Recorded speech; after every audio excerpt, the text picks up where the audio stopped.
നമസ്കാരം. ഒരു ഉഗ്രൻ കരച്ചിലുമായി തിരുവനന്തപുരത്തിന്റെ അപ്രഖ്യാപിത മേയർ ഇപ്പോ രംഗത്തെത്തിയിട്ടുണ്ട്. അപ്രഖ്യാപിത മേയർ എന്ന് പറഞ്ഞാൽ മനസ്സിലാക്കണമല്ലോ, വേറൊരുമല്ല, നമ്മുടെ ശ്രീലേഖ IPS ആണ്. സംഭവം BJP-ക്കാരെല്ലാരും കൂടി ചേർന്ന്, BJP-ക്കാരെന്ന് പറയുമ്പോൾ രാജീവ് ചന്ദ്രശേഖർ എന്ന് എടുത്തു തന്നെ പറയണം. രാജീവ് ചന്ദ്രശേഖർ ശ്രീലേഖ മേഡത്തിന്റെ അടുത്ത് വിളിച്ചു പറയുന്നു, മേഡത്തിനെ ഞങ്ങൾ മേയറാക്കാം, മത്സരിക്കാൻ നിൽക്കണം, കൗൺസിലറായി മത്സരിക്കാൻ നിൽക്കണം എന്നൊരു ആവശ്യം മുന്നോട്ട് വെക്കുന്നു. പാവപ്പെട്ട പോലീസുകാരെ ഭരിക്കാൻ DGP ആയിരുന്നു, ഇനി കുറച്ചുനാൾ ജനങ്ങളെ ഭരിക്കാൻ വേണ്ടിയിട്ട് മേയറാകാം എന്നുള്ളൊരു പദ്ധതിയുമായിട്ടാണ് നമ്മുടെ ശ്രീലേഖ മേഡം രംഗത്ത് വന്നത്. പക്ഷേ BJP-ക്കാരല്ലേ കാലുവാരി എന്ന് കൃത്യമായിട്ട് തന്നെ പറയാം. അതുപോലെ ശ്രീലേഖ IPS-നെ കാലുവാരുന്നു, വെറും കൗൺസിലറായിട്ട് അവസാനം IPS എന്നുള്ള ആ വാലറ്റം പോലും പേരിൽ നിന്ന് എടുത്ത് മാറ്റേണ്ട സാഹചര്യം വരെ ശ്രീലേഖ മേഡത്തിന് വന്നെത്തുന്നു. ഇപ്പോ ഒരു കരച്ചിലുമായി ശ്രീലേഖ മേഡം തന്നെ രംഗത്തുണ്ട്. ആദ്യം ആ കരച്ചിൽ നമുക്ക് മുഴുവനായിട്ടൊന്ന് കേൾക്കാം. കോർപ്പറേഷൻ ഇലക്ഷന് നിൽക്കാൻ വിസമ്മതിച്ചപ്പോ ായിട്ട് എന്നെ പ്രേരിപ്പിച്ച ഒരു ഘടകം എന്ന് പറയുന്നത് മേയറാക്കാം എന്നുള്ള ഒരു ഉറപ്പുണ്ടായിരുന്നു. അത് അങ്ങനെയൊക്കെ വെറും കൗൺസിലറായിട്ടല്ല നിർത്തുന്നത്, മേയർ സ്ഥാനാർത്ഥിയായിട്ടാണ് നിർത്തുന്നത് എന്ന് പറഞ്ഞിരുന്നത് കൊണ്ടാണ് ഞാൻ നിൽക്കാൻ തന്നെ തയ്യാറായത്. അത് ഞാൻ ആ ഇന്റർവ്യൂവിൽ പറഞ്ഞിട്ടുണ്ട്.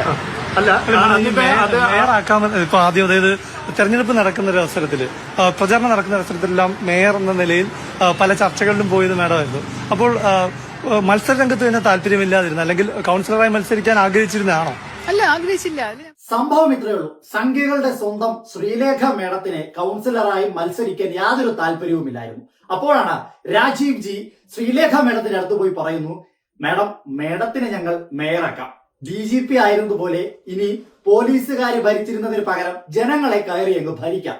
ഇതായിരുന്നു ഈ പറയുന്ന ശ്രീലേഖ മേഡത്തിന് രാജീവ് ചന്ദ്രശേഖറും BJP-യും കൂടി കൊടുത്ത ഒരു ഓഫർ. പക്ഷേ BJP-ക്കാരല്ലേ കാലുവാരി, അത്രയേ ഉള്ളൂ സംഭവം. ശ്രീലേഖ മേഡത്തിന് കൗൺസിലറായി വിജയിച്ചു വന്ന ഉടനെ കാലുവാരി ഒരു മൂലയ്ക്ക് ഇരുത്തിയിട്ട് പറഞ്ഞു, തൽക്കാലം തിരുവനന്തപുരം നഗരസഭയ്ക്കകത്തുള്ള കുപ്പയൊക്കെ പോയി പറക്കുക, അല്ലെങ്കിൽ വേസ്റ്റ് ഒക്കെ പോയി പറക്കി ഒന്ന് ഒതുക്കാൻ നോക്ക്, അതിനുശേഷം നമുക്ക് ഒന്ന് ആലോചിക്കാം. അല്ലെങ്കിൽ തന്നെ ഒന്ന് ആലോചിക്കണം, മേയർ ആക്കാം എന്നുള്ള ആ ഒരു പ്രലോഭനത്തിൽ വീഴ്ത്തിയാണ് ശ്രീലേഖ IPS-നെ തിരഞ്ഞെടുപ്പ് ഗോതയിലേക്ക് കൊണ്ടുവരുന്നത്.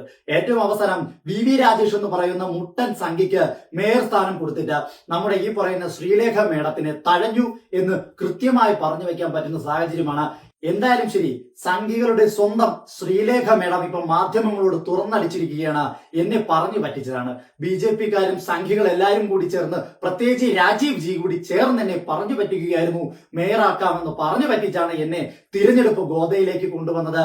സത്യം പറഞ്ഞാൽ BJP-ക്കാരെന്നെ ചതിക്കുകയായിരുന്നു എന്നുള്ള ആ വാസ്തവം കണ്ണീരോടെയാണ് മാധ്യമങ്ങളുടെ മുന്നിലേക്ക് ശ്രീലേഖ മേഡം, സംഘികളുടെ ശ്രീലേഖ മേഡം ഇപ്പോ പറഞ്ഞു വെച്ചിരിക്കുന്നത്.